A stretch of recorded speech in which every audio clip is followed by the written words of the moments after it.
안녕하세요. 오늘 공부하실 내용은 기독교 강요 2권 5장 이제 13절부터 19절까지인데 이제 2권 1장에서 5장까지 주장하는 그 칼빈의 그 인간에 대한 전적 타락, 전적 부패, 전적 무능, 그리고 원죄와 이 자유의지 개념을 5장으로 마치게 됩니다. 한번 정리를 해보면 자유의지라는 것은 하나님의 뜻을 알고 행할 수 있는 의지의 자유를 말합니다. 밖으로는 말씀과 우리 안으로는 성령이 역사해야 가능한 일인 것입니다. 이 의지가 박탈당한 것은 바로 원죄, 죄악의 씨, 불법의 씨가 아담의 씨가 우리 안에 들어와서 우리의 본성 자체가 다 타락한 상태로 머리부터 발끝까지 다 타락해서 영적으로 단절이 됐고 육체적인 죽음, 영원한 죽음을 맞이할 수밖에 없는 죄의 종과 죄의 노예 의지가 되었다는 사실입니다. 율법이라고 하는 것은 하나님의 성품을 알려주시는 것이고 명령, 규범, 권고, 교훈 이런 그 길들을 제시해 주십니다. 율법이 우리가 행할 수 있기 때문에 주어진 것이 아니라 은혜로 행할 수 있다는 약속이 같이 주어지는 것입니다. 네. 그러니까 율법은 우리가 죄를 깨닫고 우리 심령의 찔림을 받고 할 수 없음을 알고 죄를 깨닫고 은혜를 구하라는 것이죠. 근데 이단인 펠라기우스는 율법이 주어진 것은 우리가 할 수 있기 때문에 그런 것이다. 그러니까 율법이 주어졌다는 그것에 따라서 인간의 지킬 수 있는 인간의 능력의 척도가 된다. 네. 지킬 수 있기 때문에 주어진 것이다.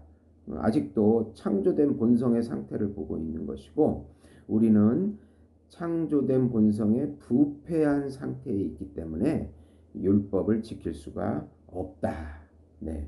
은혜로 가능한 것이다. 그렇게 주장하는 것입니다. 그래서 은혜가 와야 하나님의 전적인 은혜가 와야 하나님을 알게 되고 하나님의 뜻을 행할 수 있는 의지의 자유가 있다. 그렇게 요점을 요약해 볼 수가 있겠습니다. 계속해서 이제 자기 행함, 지킬 수 있는 어떤 능력을 강조하는 사람들이 13절부터 계속 또 주장합니다. 반대를 입삼는 13절을 보시면 하나님은 한동안 어떤 자들을 내버려 두심으로 그들 안에서 능력을 찾는 것이 아니라 그들이 은혜를 간구할 때까지 기다리고자 하심. 반대를 일삼는 사람들은 어떤 다른 구절들을 들어서 하나님은 때때로 은혜의 도움을 그치시고 사람들을 시험하사 그들이 돌이켜 다른 목적을 위하여 열심을 다할 때까지 기다리신다는 점을 부각시킨다.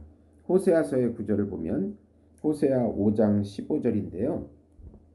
그들이 그 죄를 뉘우치고 그 얼굴을 구하기까지 내가 내 곳으로 돌아가리라. 이렇게 그 선지자들은 하나님의 백성을 돌이켜 마음을 바르게 잡고 더 나아질 때까지 하나님이 그 백성을 멸시하고 배척하셨다고 지극히 통상적으로 전했는데 우리를 맞서는 자들은 이 말씀을 부인이라도 하듯이 만약 이스라엘 사람들의 마음에 이 방향으로나 저 방향으로 길을 선택할 수 있는 타고난 능력이 고유하게 갖춰져 있지 않다면 그들이 여호와의 얼굴을 찾는지 어떤지를 권념해 보시겠다는 여호와의 말씀은 우습게 되고 말 것이라고 말합니다. 네, 그러니까 인간의 어떤 그 하나님을 찾고 하나님을 의지하고 돌이키고 반대하고 하는 능력이 있다. 그걸 주장하려고 하는 것입니다. 만일 그들이 하나님으로부터 버림을 받은 백성이 스스로 돌이켜 회심에 이를 수 있다는 생각을 마음에 품고 있다면 전체 성경과는 반대되는 것이다. 예.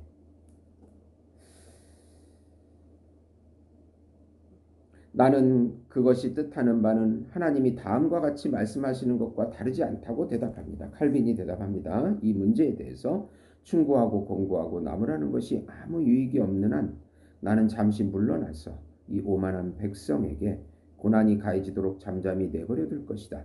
나는 그들이 오랜 재앙을 겪은 후에 어느 때에 가서야 나에 대한 기억을 떠올리며 나의 얼굴을 찾게 될는지 지켜볼 것이다. 네, 이렇게 여호와가 멀리 하신다는 것은 전적으로 예언을 그치심을 뜻하고 사람들이 무엇을 할 수 있는 것인지 그가 지켜보신다는 것은 한동안 조용히 마치 자기를 위장하시듯 하여 그들이 다양한 고난을 겪게 하심을 뜻한다. 이렇게 해석을 하는 것입니다. 하나님께서 은혜를 주시지 않고 그들이 자신의 그 한계를 느낄 때까지 기다리신다는 그런 의미인 것입니다. 네. 여호와는 꺾이지 않는 우리 완고함에 진노하시고 진저리가 나시면 한동안 우리를 그냥 내버려 두신다. 즉 그가 자기 현존을 제시하고 하던 그 말씀을 물리치신다. 그리고 자기의 부재 가운데 우리가 무엇을 할 수 있을지 시험하신다. 우리는 이를 곡해하여 그가 우리를 관찰하고 시험하실 정도로 우리에게 자유의지의 능력이 있다고 과신한다. 그러나 그가 그렇게 하시는 목적은 우리 자신이 아무것도 아님을 우리가 인식하도록 만드시려는 것 외에는 없다. 예. 자, 14절 보시면 우리는 하나님의 전적인 은혜로 일하게 될 뿐 아니라 우리가 일한다. 이게 참 모순적인 말 같은데 또 반대하는 자들이 이렇게 또 반박을 합니다. 그들은 성경과 사람들이 하는 말 가운데 늘 나타나는 언술 방식을 빌미로 다음과 같이 논쟁을 일삼는데 실로 선행이 우리 것이라고 불리는 이상 죄를 범하는 것이 우리에게 돌려지듯이 거룩하고 여호와를 기쁘시게 하는 것이 우리에게 돌려져야 한다. 만약 죄가 우리 자신에게서 나온 것으로서 우리에게 돌려지는 것이 온당하다면 동일한 논리로 의 가운데 어떤 부분도 우리에게 속하는 것으로 여겨져야 함이 분명하다. 예. 이렇게 죄를 지었는 것도 우리 책임이라면 선을 행하는 것도 우리의 공로가 있지 않겠느냐. 이렇게 주장을 하는 것입니다. 네.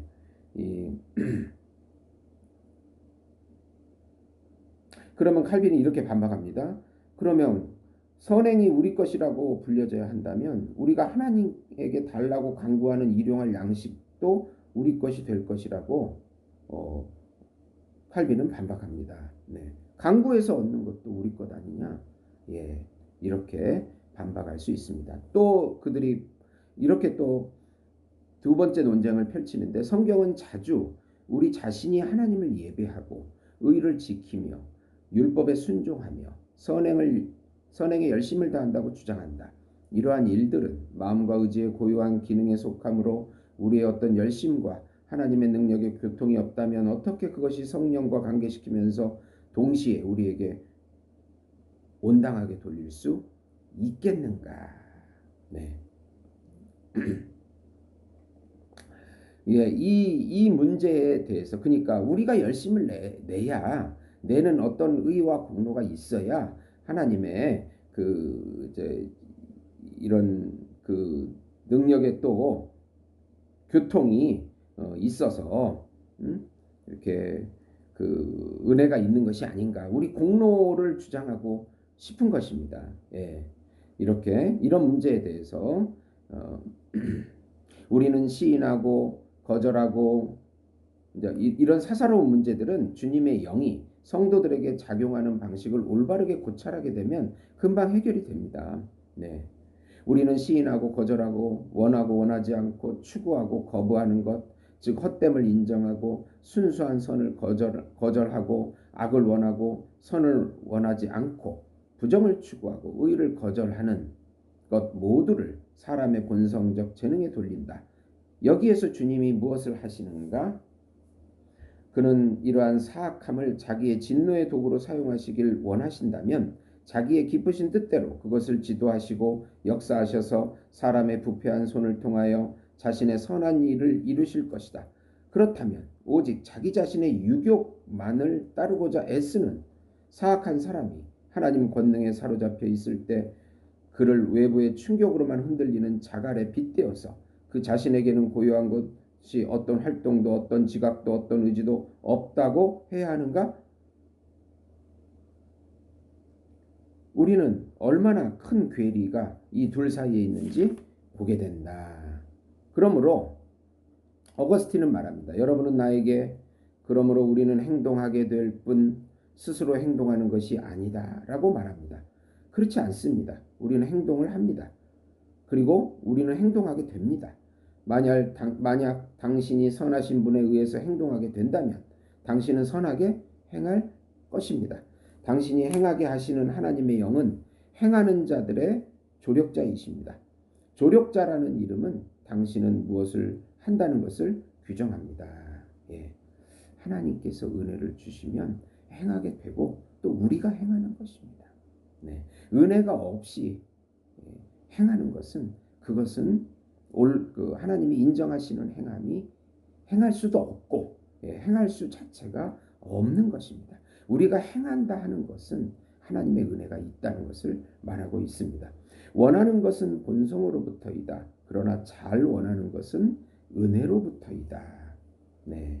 하나님이 돕지 아니하시면 우리는 정복할 수 없을 뿐만 아니라 심지어 싸울 수도 없다. 그렇게 말하고 있습니다. 네. 이제 15절 보시면 우리에게 은혜로 부여된 자유의지로 말미암아 하나님이 우리 안에서 은혜로 행하시는 일이 우리 것이라고 일컬어짐. 네. 하나님의 은혜는 사람의 의지를 지도하고 다스리는 성령의 규범, 법으로 나타납니다.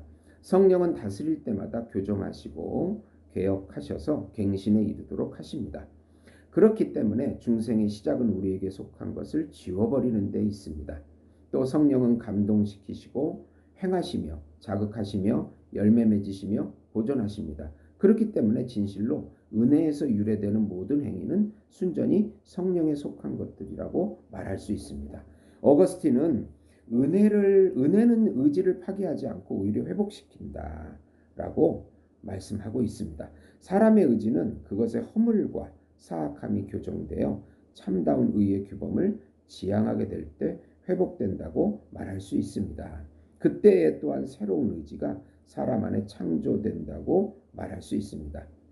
왜냐하면 사람의 의지는 너무나 사악하고 부패해서 완전히 새로운 천성을 입어야 하기 때문입니다. 네. 이렇게 그래서 하나님이 자기 선하심으로 우리 안에서 행하시는 것은 무엇이든지 그것이 우리에 의해서 존재하는 것이 아니라는 사실을 우리가 이해하는 한에 있어서 우리 것이 됩니다. 또 두 번째로 하나님에 의해서 우리가 선으로 이끌림 받는 그 마음, 그 의지, 그 열심이 우리 것이 됩니다. 성령으로 이끌림 받아서 행하지는 그 의지가 성령께서 주어지는 거듭난 의지이고 또 그것이 우리 것으로 여겨지는 우리의 의지가 되는 것이기 때문에 그게 참 자유의지라. 성령에 이끌림 받지 않는 그런 의지는 하나님의 자유의지가 아니고 본인의 자유의지, 죄의 노예의지가 되는 것입니다. 그러면 16절에 가인에게는 스스로 자기 죄를 다스릴 힘이 없었음.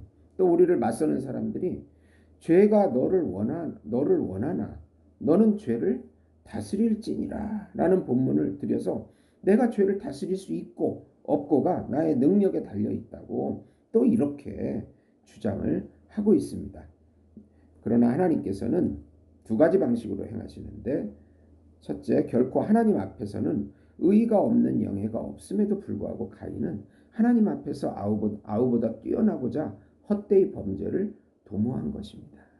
네, 은혜를 구하지 않은 것입니다. 아무도 의의 영예가 없습니다. 네, 그러나 질투심과 비교의식에 빠져가지고 범죄를 도모했습니다. 두 번째로 가인은 하나님으로부터 받은 복에 대해서는 아주 배은망덕했습니다. 그리하여 아우가 자기의 주권 아래 종속되어 있음에도 실로 아우를 용납할 수가 없었습니다. 네, 이렇게 은혜를 구하지 않고 스스로 죄를 다스릴 수가 없는 것입니다. 만약 이 지배가 죄에 관한 것이라면 우리가 할 수 있는 것이 아니라 비록 우리의 권세를 넘어서더라도 우리가 해야 할 것을 규정하는 명령을 본문의 말씀이 담고 있다는 사실에 대해서 아무 의구심을 갖지 않을 것입니다.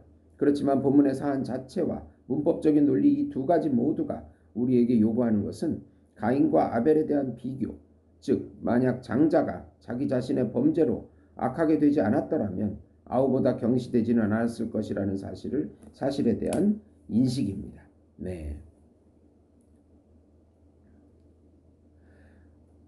그 다음에 17절 보시면 우리가 선을 행하고 이를 위하여 다름박질함은 오직 긍휼히 여기시는 하나님의 은혜로 말미암는다.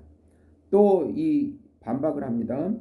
그런즉 원하는 자로 말미암도 아니요 다름박질하는 자도 말미암도 아니요 오직 긍휼히 여기시는 하나님으로 말미암니라. 로마서 9장 16절을 들여서 이 반박하는 자들이 어떤 의지와 노력은 그 자체로 연약하지만 하나님 자비에 따른 도움을 받으면 순조로이 성공을 부족함 없이 이룰 수 있다는 생각에 도출합니다. 그러니까 뭔가 또 나에게 의가 있다.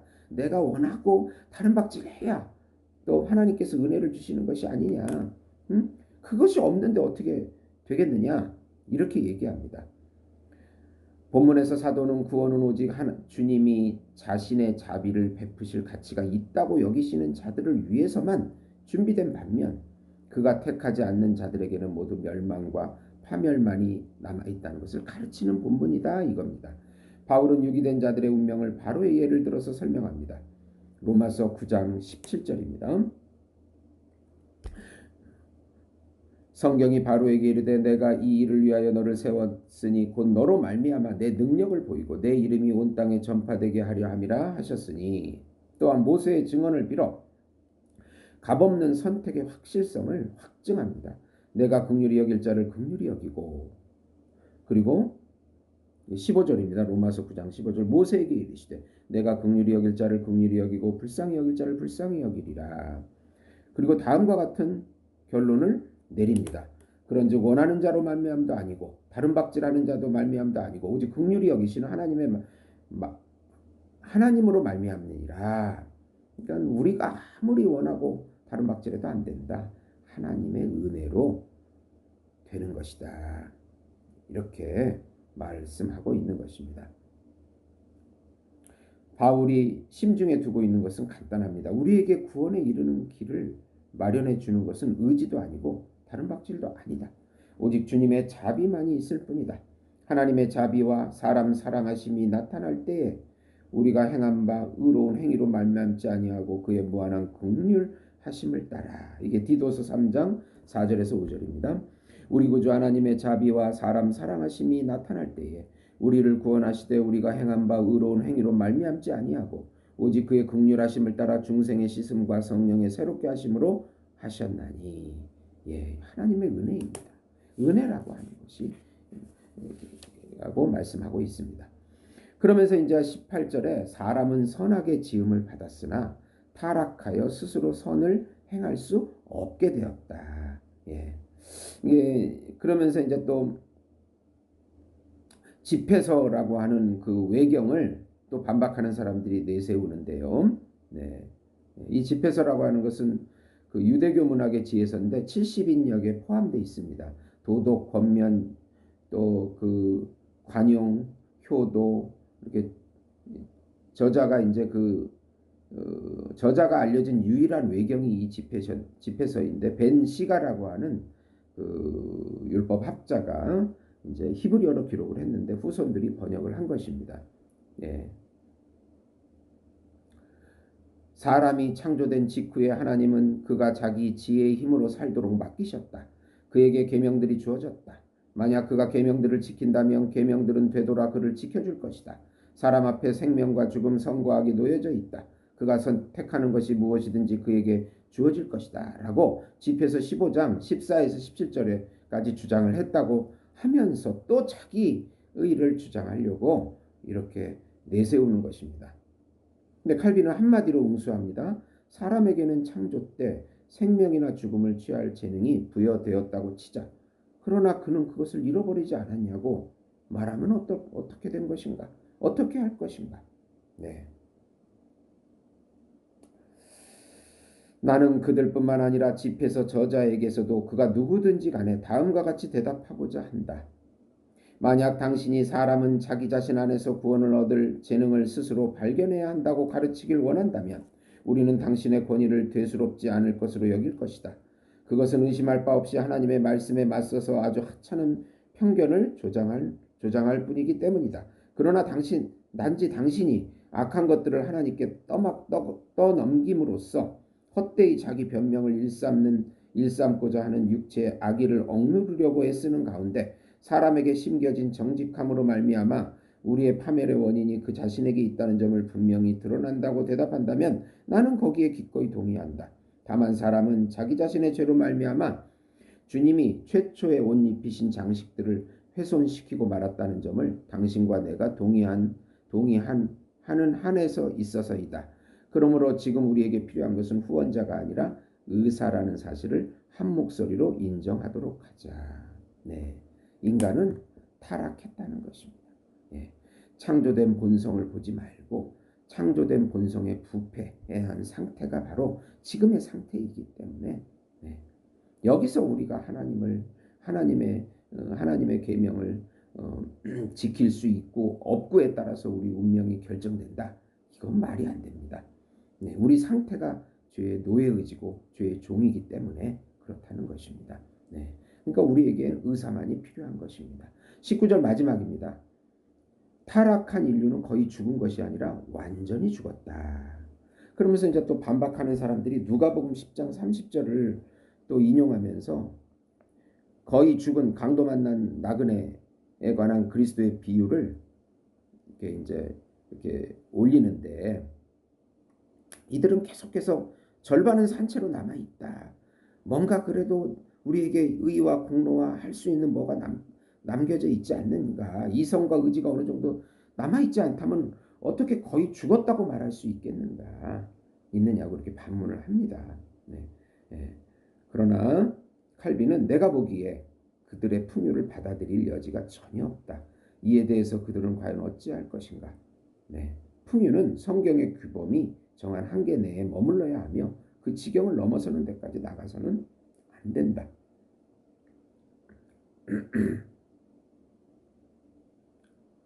하나님의 말씀은 절반의 생명을 사람에게 남겨놓지 않고 오히려 사람은 복된 삶에 관한 완전히 죽었다고 가르친다.